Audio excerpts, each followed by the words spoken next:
Polycab now. The stock, of course, slumped. We were discussing this earlier with Ashish and the technicals. But Jefferies is out with a note. I mean, they are looking at, of course, the events timeline on Polycab, but also some of the earlier instances where other companies got these got into these tax tangos and how some of that played out for each of them. Hormaz is kind of recapping that for us. He's standing by. Hormaz. Well, if you're Polycab, you would want to listen to some of this because it's some heartening piece of information. But I'll start off with the share price. The stock has not done very well since the start of the year. It's down almost 25% since the news of these alleged tax evasion reports first came out.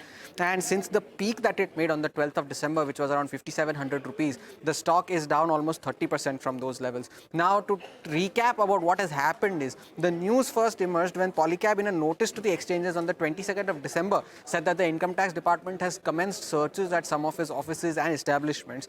And this again took a toll on the 9th of January when the stock fell over 9% as reports began to emerge in the media that Polycab has been accused of alleged tax evasion to the tune of 200 crore rupees. Now, on the same day, Polycab, in a notice to the exchanges, said that it has not received any communication from the income tax department with regards to the outcome of the search process. But on the next day, which was the 10th of January, the PIB put out a note saying that they have commenced search and seizure operations at a group engaged in manufacturing of wires and cables on the 22nd of December. However, they did not name the company involved, but sources told CNBC-TV18 that the company concerned is Polycab. And as a result of which, on the next day, which is the 11th of January, the stock fell 20% on these allegations, and it was the biggest single-day fall that the stock had seen on record.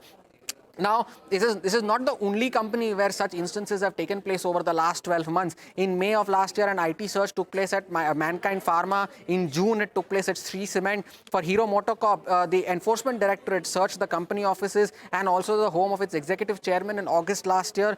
Havells was also searched in November by the Directorate of Revenue Intelligence and RR Kabel. So almost all wire and cable manufacturing companies had some of the other search operations that took place there. But Jefferies is of the view that although the regulatory action at these companies may differ in nature, the stock price over a period of time has recovered because of the business performance. And that is why it continues to maintain a buy rating on Polycab with a price target of 7,000 rupees, although it mentions that it is still awaiting more clarity on these developments. But it says that it is expecting the third quarter sales to rise around 15% and margins to expand by around 40 basis points compared to last year. We'll see all of this when the company reports its results on the 18th of January this year.